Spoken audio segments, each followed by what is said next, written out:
Sebagian pelaku usaha pemula kerap mengalami kesulitan untuk mempertahankan keuntungan usahanya.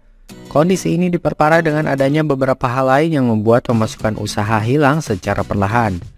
Hilang dari nilai yang kecil, berlanjut hingga menjadi kerugian yang besar.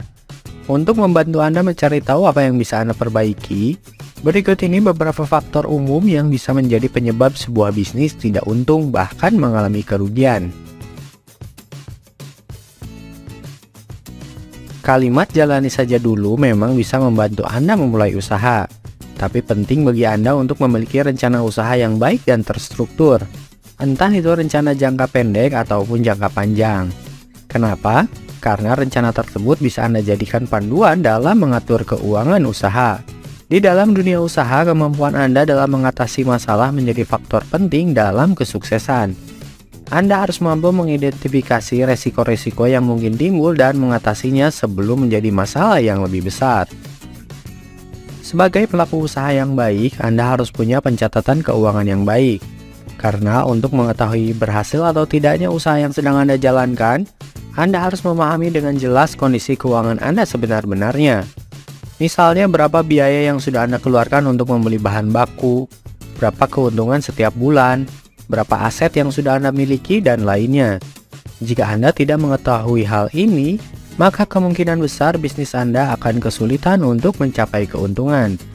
Dalam dunia usaha, pengelolaan keuangan yang buruk tidak bisa ditoleransi. Selalu catat pengeluaran dan pemasukan uang Anda. Jangan sampai terlambat.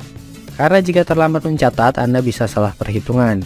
Bisa saja Anda mengira Anda masih memiliki sekian rupiah, padahal uang tersebut sudah Anda gunakan untuk membeli kebutuhan usaha, dan pada kenyataannya arus kas Anda sudah negatif.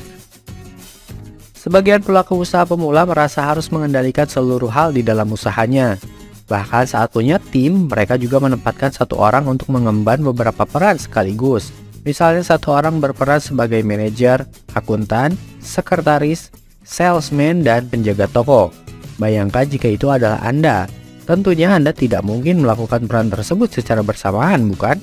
Meskipun kemampuan multitasking dianggap sebagai hal yang baik dan patut diacungi jempol, namun melakukan beberapa pekerjaan sekaligus juga dapat mengurangi kemampuan pengawasan dan mengurangi daya kontrol pada setiap peran tersebut. Situasi tersebut memang kerap terjadi di usaha mikro dan kecil yang masih dalam tahap berkembang. Meskipun tim kerja yang dimiliki tidak terlalu banyak, namun hal tersebut bukan berarti Anda sebagai pemilik usaha harus mengatur segalanya dan anggota tim hanya berperan sebagai pelaksana perintah. Berapa harga yang Anda tetapkan untuk produk atau jasa yang Anda tawarkan? Bagaimana cara Anda menghitungnya? Hati-hati, jika harga terlalu rendah, Anda akan sulit meraih keuntungan bahkan saat ada banyak pembeli datang ke toko Anda. Sebaliknya, jika harga terlalu tinggi, pembeli bisa jadi enggan membeli dari Anda dan malah mencari produk atau jasa yang sama ke toko sebelah. Menetapkan harga yang tepat memang sulit, tetapi bukanlah hal yang tidak mungkin.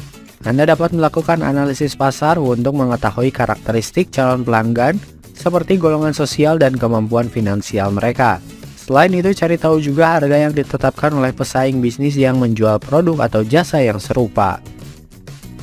Sekitar 3 tahun belakangan, kita semakin terbiasa dengan teknologi digital dan aktivitas berbelanja online. Entah itu berbelanja melalui e-commerce, media sosial, atau berusaha mencari apa yang kita butuhkan dari mesin pencari. Situasi ini harus Anda lihat ulang dari sisi bisnis.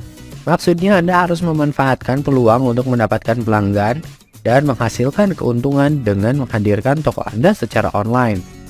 Meskipun bisnis Anda masih baru dan usaha Anda tidak sepenuhnya online, Anda tetap bisa mulai membuat akun media sosial usaha Anda. Bahkan Anda juga bisa membuat website sendiri.